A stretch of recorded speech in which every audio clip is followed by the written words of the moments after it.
अच्छा, part time 20 hours allowed 20 है। Hours allow. तो आप क्या करते हैं? मैं पार्ट टाइम सिक्योरिटी की जॉब करता हूँ। अच्छा, यहाँ पे पर आवर सिक्योरिटी में कितने मिलते हैं? 1144। 1144 जो इनकी तरफ से मिनिमम पे है। जी, मिनिमम पे है।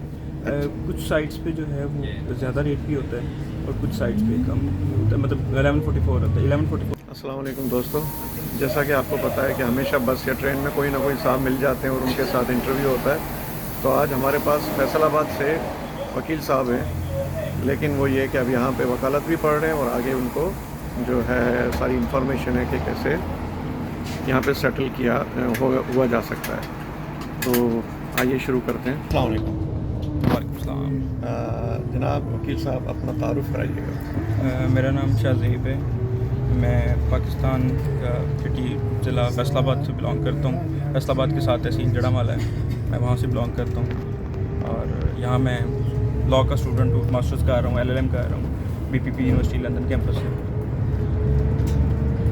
अच्छा, जो पाकिस्तान में जब आपने पढ़ाई की या प्रैक्टिस कुछ की थी, कुछ पाकिस्तान का बैकग्राउंड अपना बताएंगे? जी, मैं पाकिस्तान में मैंने कायद-ए-आज़म लॉ कॉलेज लाहौर से मैंने लॉ किया था और उसके बाद मैं अपना जड़ांवाला अपने सिटी में आके मैंने कुछ अर्सा 1.5 साल प्रैक्टिस की है as a criminal lawyer.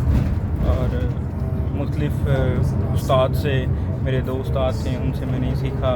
Sikandar Jatoi साहब और मलिक खिज़र खोखर साहब, दोनों ने मुझे बड़ा वहाँ पे क्रिमिनल की फील्ड में बड़ा समझाया और बड़ा मुझे उन्होंने सिखाया सारा कुछ। और 1.5 साल मैंने अपना जो है प्रोफेशन को कंटिन्यू रखा और उसके बाद मैं फिर अपनी फर्दर स्टडीज़ के लिए यहाँ पे आ गया। तो 1.5 साल आपने प्रैक्टिस भी की है? जी, 1.5 साल क्रिमिनल की फील्ड में? क्रिमिनल की फील्ड में। अच्छा, कौन सी फर्म से की थी या इंडिपेंडेंट?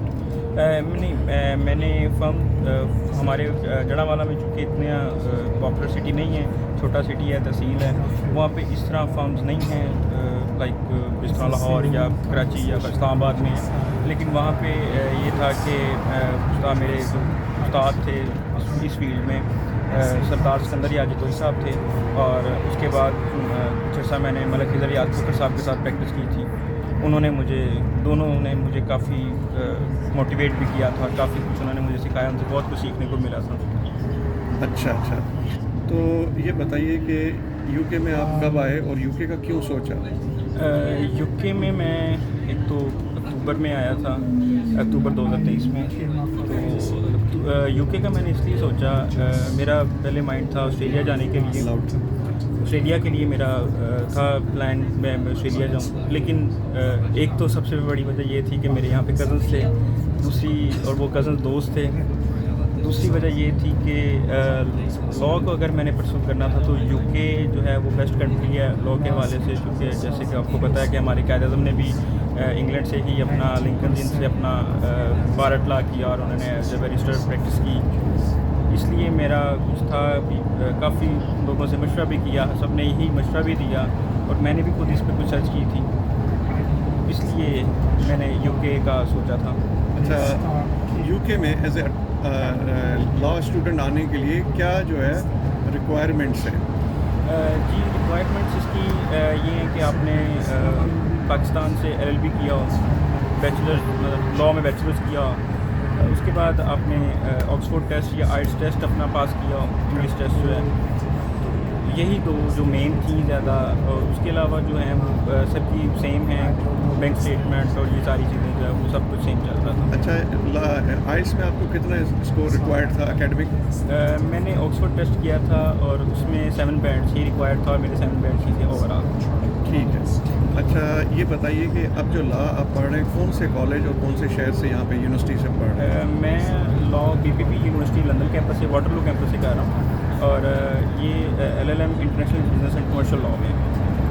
अच्छा, ये बताइए कि आप कहाँ रहते हैं? लंदन में ही रहते हैं? नहीं, मैं नॉटिंघम में रहता हूँ। नॉटिंघम में मैंने जैसे कि पहले जिक्र किया कि मेरे यहाँ पे कज़न थे और वो कज़न मेरे बहुत बड़े अच्छे दोस्त हैं। हम तीनों कज़न ही इकट्ठे यहाँ पे रहते हैं। अच्छा, कितने अरसे आपकी पढ़ाई चलेगी? कितना साल चलेगी टोटल दौरानिया? तकरीबन ये 1 साल का सारा दौरानिया इसका है। 1 साल मेरा 12 अक्टूबर को मेरी डिग्री ख़त्म हो जानी है। क्लासेस जो मेरी हैं वो अगस्त में ख़त्म हो रही हैं। ठीक है। उसके बाद यहाँ पर आपको क्या प्रैक्टिस का मौका मिलेगा या इंटर्नशिप या क्या तरीक़ेकार है? जी बिल्कुल, यहाँ पे प्रैक्टिस का मौका बिल्कुल मिलेगा और इंशाल्लाह करेंगे भी यहाँ पे प्रैक्टिस। यहाँ पे उसका तरीक़ेकार ये है कि सबसे पहले तो आपको किसी न किसी लीगल फर्म के साथ अटैच होना होता है। एलएलएम करने के बाद आप यहाँ पे एज ए सॉलिसिटर प्रैक्टिस तो नहीं कर सकते, लेकिन एज ए आप यहाँ पे एक इंटर्नी, एक जूनियर का कुछ काम सीखने के लिए, कुछ थोड़ा सा इसकी रहनुमाई लेने के लिए आपने अगर यहाँ पे एज ए लॉयर प्रैक्टिस करनी है तो आप सॉलिसिटर प्रैक्टिस करेंगे या बैरिस्टर प्रैक्टिस करेंगे। सादा एलएलएम करने के बाद आप प्रैक्टिस यहाँ पे नहीं कर सकते।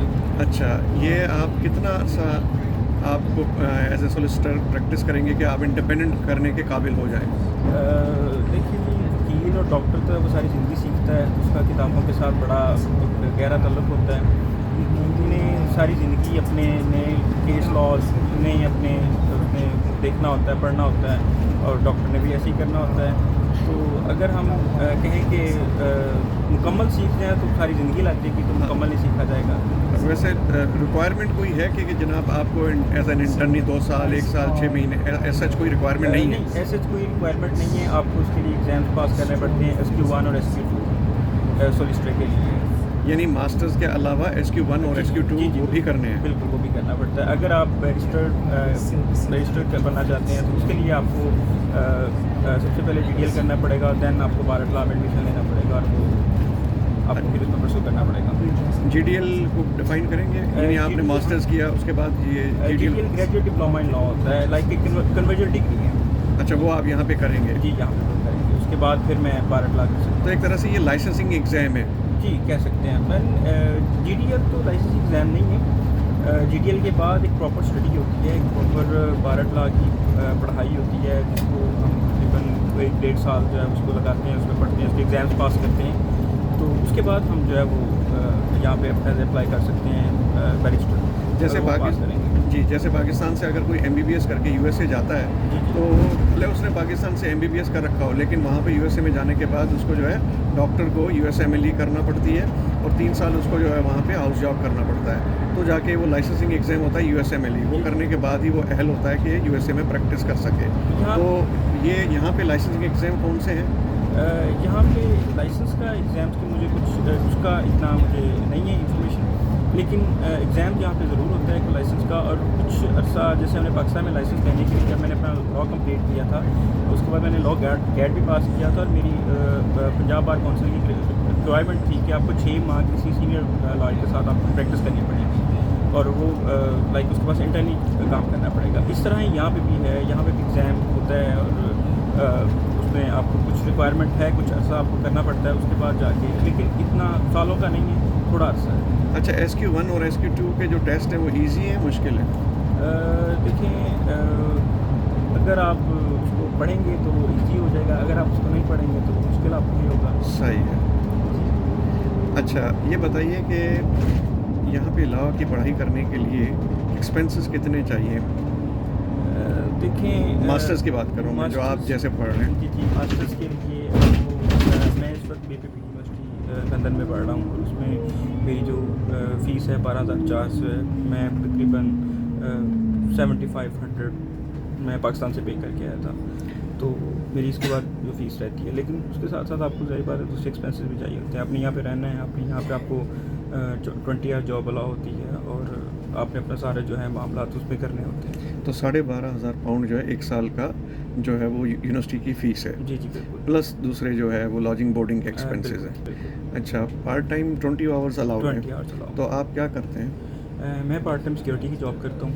अच्छा, यहाँ पे पर आवर सिक्योरिटी में कितने मिलते हैं? 1144 जो इनकी तरफ से मिनिमम पे है? जी, मिनिमम पे है।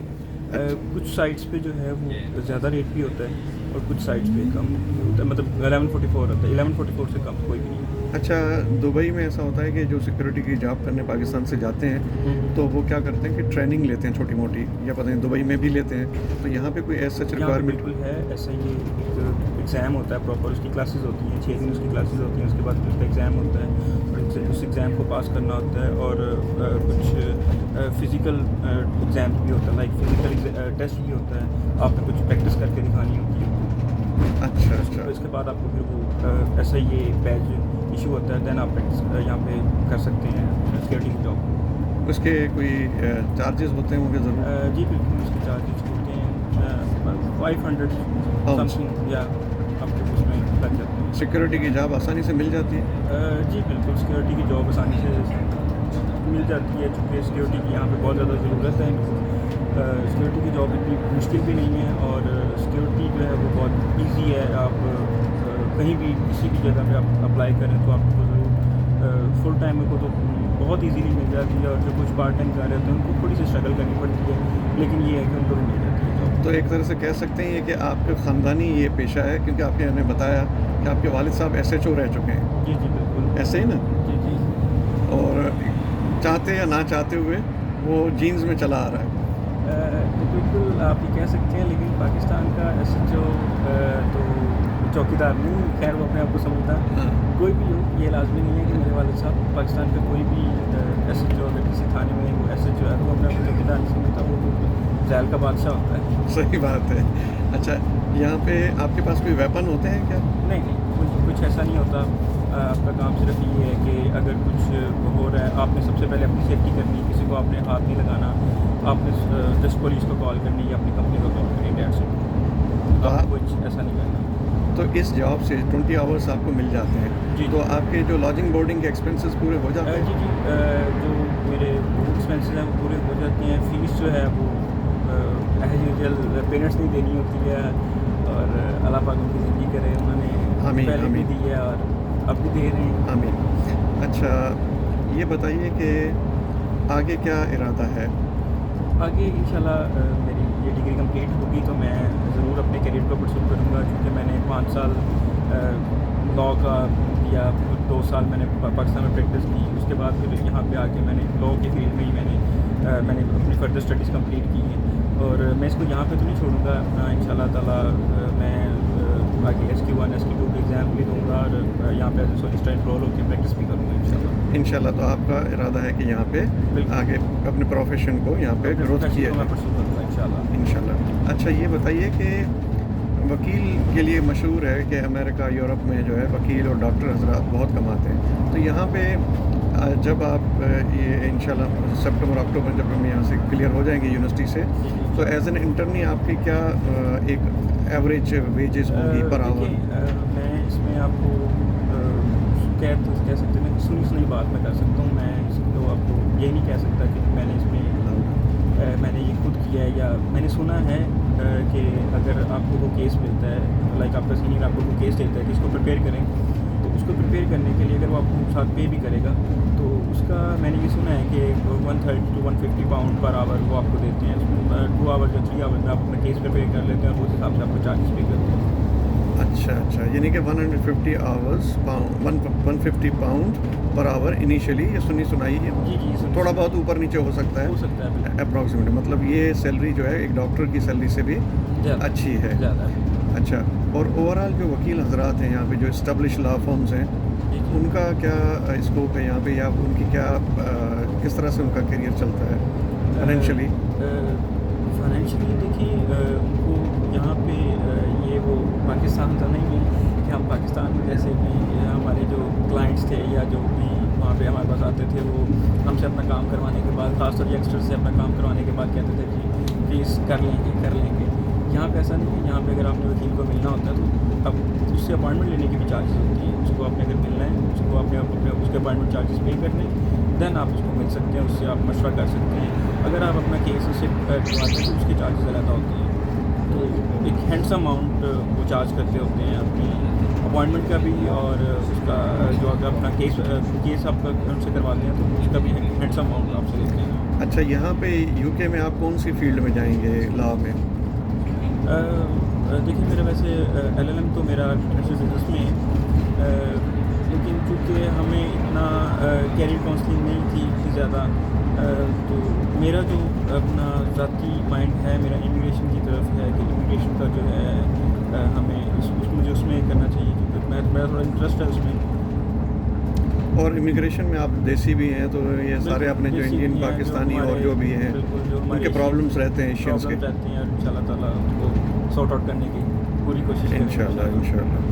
तो बहुत बहुत शुक्रिया। और कोई बात जो आप समझें कि यहाँ पे बताना काबिल ज़िक्र हो, कोई इंग्लैंड में आपको कैसा लगा as a country UK? UK country ऐसे बहुत अच्छा कंट्री है। रूल्स के ये पाबंद हैं, इन्होंने मतलब रूल को फॉलो करना है। यहाँ पे वो नहीं है जैसे पाकिस्तान में हम लोग जब लॉ की डिग्री ली थी या लाइसेंस लिया था तो हम लोग हमें कोई पुलिस वाला रोकता था तो हम वकील हैं, किसी अदारे में जाते थे तो हम वकील हैं, मतलब एक ही बात करते थे। गाड़ी के ऊपर नंबर प्लेट लगा दी, नेम प्लेट लग जाती थी वकील की गाड़ी है। लेकिन यहाँ पे ऐसा कुछ नहीं है। यहाँ पे हर बंदा इक्वल है, everyone equal in the I of law. सब लोग जो हैं वो अपना कायदे से कानून के साथ अपना लॉ को फॉलो करते हुए चलते हैं। तो मेरे ख्याल से मैं ये पैगाम भी देना चाहूँगा कि हमारे पाकिस्तान में हम सबको चाहिए, ये नहीं कि मुगलात, हम सबको चाहिए कि हम अपना पाकिस्तान का जो आइन है, पाकिस्तान का जो कानून है, उसको अपने हाथ में लेना, उसको ना तोड़ें। चूँकि ये हरकत ना चाहते हुए भी हमने भी पाकिस्तान में की है, लेकिन इस चीज़ को मैं जो अब शर्मिंदगी होती है कि भाई हम यहाँ पे आते हैं और यहाँ पे आके हम सारे काम करते हैं, लाइन में भी लगते हैं, हम यहाँ पे आके अपना लॉ भी फॉलो करते हैं, लेकिन अपने मुल्क में नहीं करते। अपने मुल्क में हम इसलिए मुझे नहीं समझ आती कि हम क्यों नहीं वहाँ जाके करते हैं। अगर यही काम हम वहाँ जाके करेंगे तो हमारा मुल्क मेरे ख्याल से ज़्यादा तरक्की करेगा। ये बहुत आपने अच्छी बात कही कि बजाय दूसरों को लेक्चर देने के आपने सबसे पहले अपने आप की मिसाल दी खुद की, कि हम खुद जो है लॉ को ब्रेक करते रहे हैं और उसके में फिर होता क्या है, भुगतना तो हमें ही पड़ता है at the end of the day. और हम भुगत रहे हैं जब भी हम परदेश में हैं, अपने अपनों से दूर। बिल्कुल। तो अच्छा, एक आखिरी बात आपसे पूछूंगा, जो पाकिस्तान में एक मशहूर मिसाल है कि वकील को क्या करना है, जज ही कर लो जब केस होता है। तो यहाँ पे इस तरह की कोई बात, जुडिशरी का यहाँ पे क्या रोल है? नहीं, यहाँ पे भी ऐसा कोई रोल नहीं है। और मैंने देखिए मेरी आंखों के सामने तो ऐसा कुछ नहीं हुआ पाकिस्तान में भी कोई जज ने किसी को फेवर दी हो। अच्छा। या मैंने 2 साल प्रैक्टिस किया, 2 साल एक अरसा होता है। लेकिन यहाँ पे तो बिल्कुल ही ऐसा सीन नहीं है ना कि आप रिश्वत का तो सोच ही नहीं सकते कि आप किसी को रिश्वत देंगे, ना वो आपसे लेगा ना आप उसको दे। आप में इतनी ज़रूरत नहीं होगी आप उसको पैसे दे के उसका काम करवाएंगे अपना। अच्छा, एक आखिरी बात पूछूंगा, पाकिस्तान में समर में जो है ना जजेस की वैकेशंस होती हैं 2 महीने के करीब, हो सकता है मुझे एग्जैक्ट ना पता हो, लेकिन होती ज़रूर हैं। जी। यहाँ पे भी होती हैं जजेस? यहाँ पे भी होती हैं, लेकिन काम बंद नहीं होता, काम नहीं होता, चलता रहता है। एज यूजुअल पाकिस्तान में भी काम चलता रहता है, लेकिन पाकिस्तान में सिर्फ अर्जेंट केसेस चलते हैं। यहाँ पे जो है वो सारे केसेस जो हैं वो चलते हैं। कुछ अर्सा छुट्टियाँ होती हैं, क्योंकि जजेस भी इंसान हैं। सही है, जजेस भी इंसान है और सबका हक है। सबका हक है, बिल्कुल सभी के लिए उतने ही राइट्स होने चाहिए। अच्छा, ये आज एक और बात मैं पूछना चाहूँगा कि हमारे यहाँ लोगों को इनफैक्ट पूरे सब कॉन्टिनेंट में ही ऐसा है कि जो केसेस हैं वो मिलियंस में आ चुके हैं, पाइल्स बने हुए हैं और बैकलॉग केसेस का हो चुका है। यहाँ पे जुडिशरी किस तरह से वर्क करती है? यहाँ पे लोगों को अपना केस को रेजोल्यूशन पे पहुँचने में कितना टाइम लगता है? क्या बरसों यहाँ भी लग जाते हैं? बिल्कुल, यहाँ पे बरसों तो नहीं लगते। यहाँ पे ये तो नहीं है कि दादे ने केस दायर किया था और उसका पोता गया उस केस लड़ रहा है, लेकिन टाइम लगता है। चूँकि यहाँ पे मेरिट है, लोग यहाँ के जजेस मेरिट करते हैं, वो टाइम ज़रूर लेते हैं लेकिन इंसाफ करते हैं। टाइम का मकसद ये नहीं कि सिर्फ क्लाइंट को जलील करना या जज साहब का मूड नहीं है, इस बात पर टाइम ही लेते हैं। टाइम वहाँ पे ज़रूर यहाँ पे भी होता है, लेकिन इतना लंबा टाइम नहीं होता कि आपके जो वो नस्लें पूरे केस को लड़ती हैं और फाइट करती हैं। बहुत शुक्रिया। इंशाल्लाह मैं उम्मीद करता हूँ कि लोगों को जो है ना, जो हमारे स्टूडेंट्स हैं, खासकर हमारे अपने स्टूडेंट हैं, सऊद हैं, वो अभी वकालत पढ़ रहे हैं, और भी हैं इस तरह से जानने वाले, वो इससे बहुत ज़्यादा अच्छी नॉलेज लेंगे। और मैं समझता हूँ कि इतने ज़्यादा अखराजात भी नहीं है हायर एजुकेशन के लिए वकालत में, और यहाँ पे जो है पैसे भी अच्छे बन जाते हैं पार्ट टाइम काम करने से। उसके अलावा यहाँ पे जुडिशरी और वकील हजरात कैसे काम करते हैं, आपसे अच्छी खासी हमें मालूमात हो गई। अल्लाह से आपको कामयाब करे, आपके जो है फैमिली को खुश व खुर्रम रखे। अल्लाह हाफ़िज़।